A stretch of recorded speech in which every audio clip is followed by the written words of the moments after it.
안녕하십니까, 알파스트리트 파트너스입니다.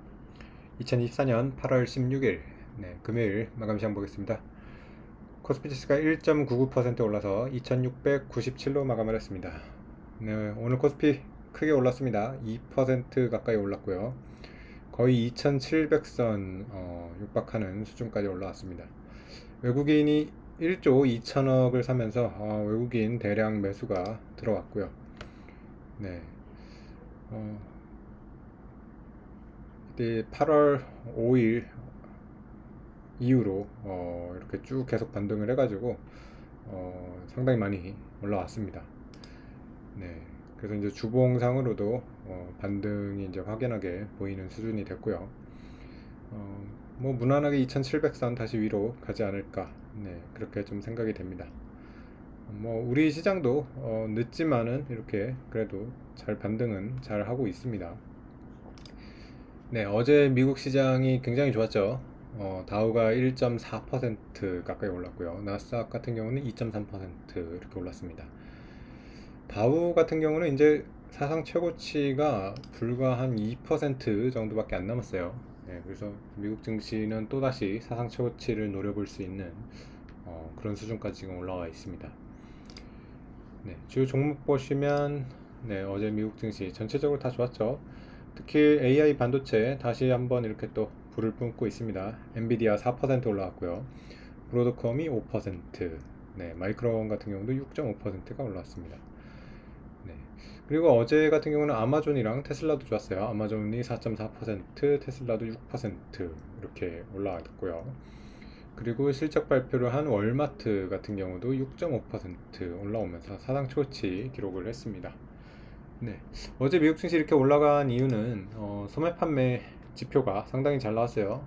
전월 대비 1.0% 증가로 나오면서 완전히 그 경기 침체에 대한 우려를 거의 불식시켜주는 그런 지표가 나왔습니다. 최근에 이제 경기 침체 걱정 때문에 주식이 좀 빠졌던 게 있죠. 그러다 보니까 이 지표는 또 이거는 경기 침체가 아닌데 라는 그런 또 지표가 나왔어요. 그래서 확실히 미국 경기가 그렇게 뭐 쉽게 꺾이는 것 같지는 않습니다. 그래서 뭐 서서히 이렇게 조금씩 꺾이는 그런 수준이라고 봐야지 맞는 것 같아요. 네. 그러다 보니까 뭐 그동안 이제 투자자들이 걱정을 했던 그런 뭐 급격한 경기 침체 뭐 이런 거는 좀 없을 것 같고요. 네. 그러다 보니까 그동안 빠졌던 거를 급하게 되돌리면서 이렇게 좀 강한 상승이 나오지 않았나. 네, 그렇게 생각됩니다. 네, 그래서 뭐 소매 판매가 좋다 보니까 역시 뭐 이런 소비재 쪽들이 좋았고요. 네, 마트나 뭐 이런 재량 소비재 이런 쪽들이 더 눈에 이렇게 띄었던 것 같습니다. 나이키 같은 경우도 최근에 그렇게 많이 빠졌는데 어제는 네, 5% 이렇게 반등을 했습니다. 네, 그래서 나이키 같은 경우도 주가가 상당히 바닥권에 위치하고 있는데 뭐 반등을 하게 되는 지금 시점일지 좀 궁금하긴 합니다. 근데 뭐 물론 나이키의 근본적인 좀 경쟁력이 지금 문제가 있다 이렇게 보는 분들도 많아서 반등을 또 제대로 할 수 있을지 네, 한번 또 지켜봐야 될 것 같습니다.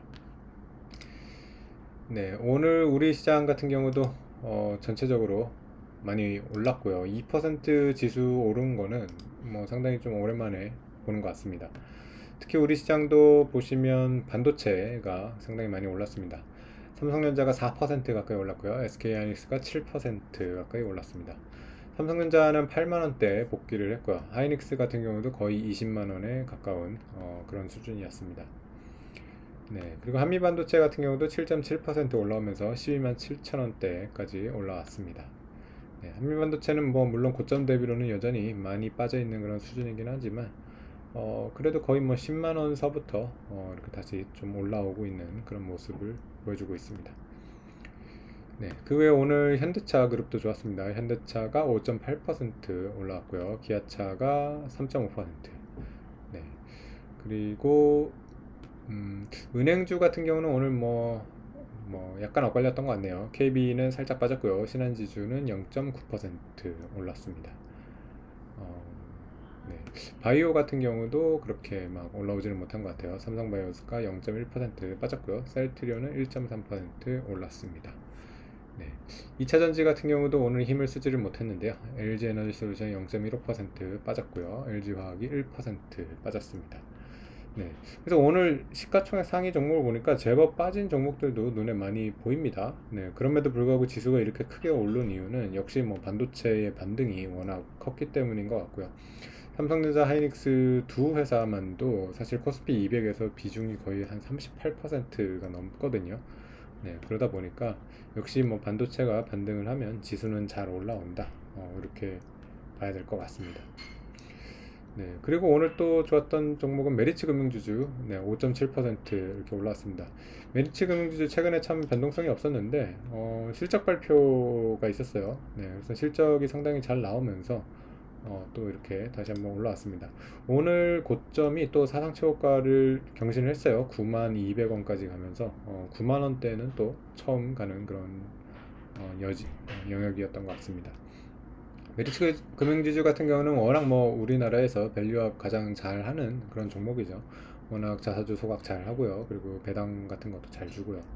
그래서 뭐 꾸준히 우상향하는 그런 모습을 보여주고 있어서 뭐 앞으로도 계속 좀 좋은 모습 보여주기를 바라야 될 것 같습니다. 네. 어쨌든 오늘 뭐 외국인 1조 2천억 이렇게 사면서 크게 들어온다는 거는 좀 방향을 바꾸는 그런 모습인 것 같아서 다행이고요. 이렇게 되면 참 저번에 이렇게 너무 심하게 이렇게 빠졌던 게 도대체 이게 왜 이렇게 됐나. 참 좀 어이가 없는 그런 하락이었던 것 같아요. 이렇게 또 급하게 되돌리는 것도 참 신기하고요. 요즘 시장은 상당히 이렇게 변동성이 좀 커진 것 같아요. 이 사실은 요렇게 이렇게 갑작스럽게 빠지는 이런 현상을 뭐 플래시 크래쉬라고도 이렇게 부르는 것 같은데, 아무래도 이런 컴퓨터나 이런 것들이 워낙 거래를 많이 하고 있기 때문에 이렇게 좀 쏠림 같은 것들이 심해져서 이런 현상이 나오지 않나. 네, 지금은 또 그런 식으로 생각을 하는 것 같습니다. 그만큼 시장 심리가 참 이렇게 안 좋았다가 또 좋아지면 또 급격하게 좋아졌다. 이렇게 약간 조울증 걸린 것처럼 이렇게 움직이고 있는데, 뭐 이런 것들을 상당히 싫어하시는 분들도 있을 것 같고요. 또 변동성을 이용하시는 분도 있을 것 같습니다. 네. 그래도 어쨌든 지금은 다시 또 좀 경기 침체나 이런 우려가 걷어지고 있고요. 미국 증시가 다시 이렇게 좀 올라가고 있어가지고 그래도 좀 다행인 것 같습니다. 정말 뭐 저번에 그렇게 빠졌을 때 상당히 좀 겁을 먹었던 그런 사람들도 많거든요. 네, 그래서 다시 이렇게 잘 회복을 해가지고 다행인 것 같고요. 오늘 뭐 니케이 같은 경우는 거의 뭐 4% 가까이 올랐어요. 사실 일본 증시가 뭐 변동성으로 보면 요새 더 심합니다. 더 많이 빠졌다가 더 이렇게 반등도 더 크게 나오는 그런 모습이 나오고 있습니다. 우리 증시도 사실은 뭐 장기적으로는 이런 밸류업이나 이런 거버넌스 개혁 같은 것들이 좀 바닥을 단단하게 만들어주는 그런 요소라서 그런 것들이 잘 진행이 된다면 꾸준히 우상향을 할 거라고 그렇게 생각은 됩니다. 네, 그래서 사실 한국 증시에서 가장 지금 주목해야 될 거는 그런 것들이겠죠. 주주 환원, 거버넌스 이런 것들이 얼마나 좋아지느냐. 네, 그런 것들 좀 잘 체크를 하면서 증시 계속 좀 잘 우상향하는지 지켜봐야 될 것 같습니다. 네, 오늘 시간은 여기까지 하겠습니다. 감사합니다.